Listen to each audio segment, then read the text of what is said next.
Shall have landings at top and bottom. Here are some requirements for those landings. 2% max slope in any direction. Other changes in level are not permitted. Width at least as wide as the widest ramp run leading to the landing and should be 60 inches long.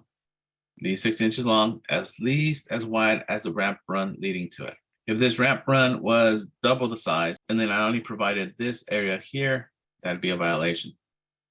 60 by 60 inch landing for change in direction, and all the landings should be constructed to avoid the accumulation of water. So change in direction, 60 by 60. Door maneuvering clearances can overlap ramp landing. So here's my landing, 36 inch ramp run by 60 inch long, projects into my 60 inch by 18 inch maneuvering clearance here.